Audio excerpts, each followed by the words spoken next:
Lève-toi. Moi aussi, je suis un homme.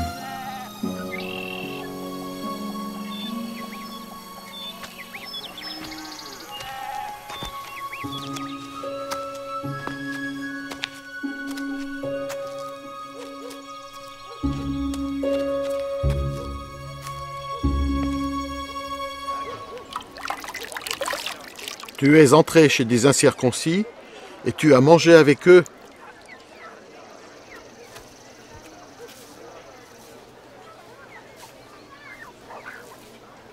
J'étais dans la ville de Jopé et pendant que je priais, je tombais en extase et j'eus une vision, un objet semblable à une grande nappe, attachée par les quatre coins, descendait du ciel et vint jusqu'à moi. Les regards fixés sur cette nappe, j'examinais et je vis les quadrupèdes de la terre, les bêtes sauvages, les reptiles et les oiseaux du ciel. Et j'entendis une voix qui me disait: Lève-toi, Pierre, tue et mange. Mais je dis: Non, Seigneur, car jamais rien de souillé ni d'impur n'est entré dans ma bouche. Et pour la seconde fois, la voix se fit entendre du ciel. Ce que Dieu a déclaré pur, ne le regarde pas comme souillé. Cela arriva jusqu'à 3 fois. Puis tout fut à nouveau retiré dans le ciel. Et voici, aussitôt 3 hommes se présentèrent devant la maison où j'étais, envoyés de Césarée vers moi. L'Esprit me dit de partir avec eux sans hésiter. Les 6 hommes que voici m'accompagnèrent et nous entrâmes dans la maison de Corneille. Vous savez qu'il est défendu à un juif de se lier avec un étranger ou d'entrer chez lui. Mais Dieu m'a appris à ne regarder aucun homme comme souillé et impur. C'est pourquoi je n'ai pas eu d'objection à venir dès que vous m'avez appelé.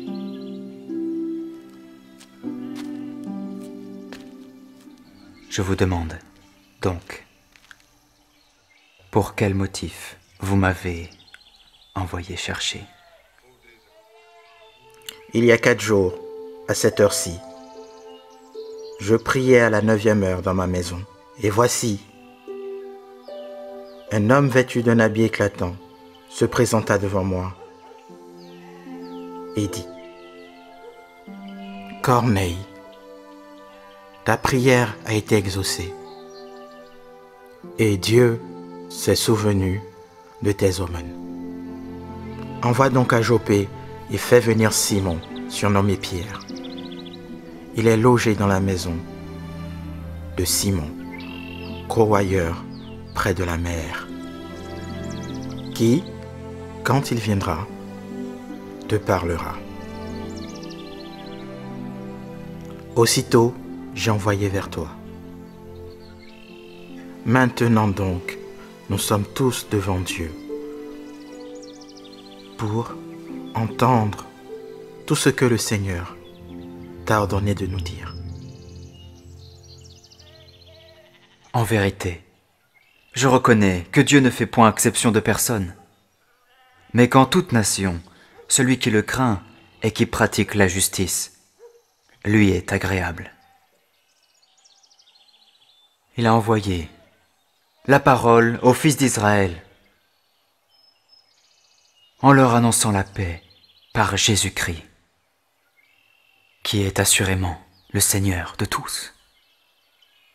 Vous savez ce qui est arrivé dans toute la Judée après avoir commencé en Galilée, à la suite du baptême que Jean a prêché. Vous savez comment Dieu a oint du Saint-Esprit et de force Jésus de Nazareth, qui allait de lieu en lieu, faisant du bien et guérissant tous ceux qui étaient sous l'empire du diable, car Dieu était avec lui. Nous sommes témoins de tout ce qu'il a fait dans le pays des Juifs et à Jérusalem.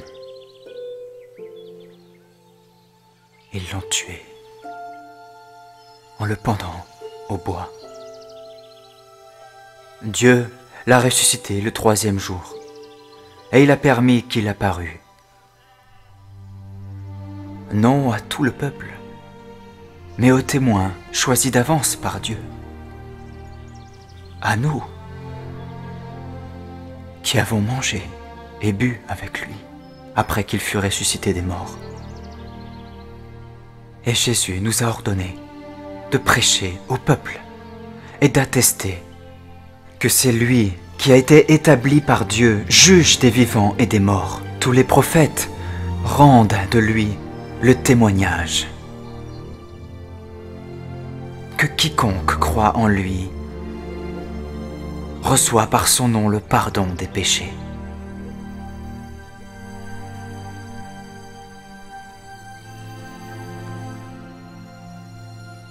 Peut-on refuser l'eau du baptême à ceux qui ont reçu le Saint-Esprit aussi bien que nous?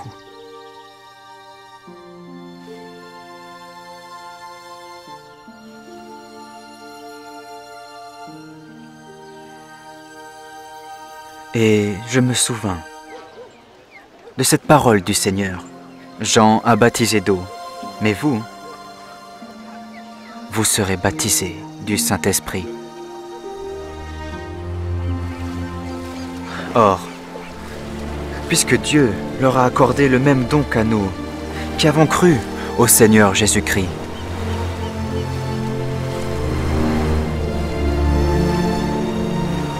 pouvais-je, moi, m'opposer à Dieu?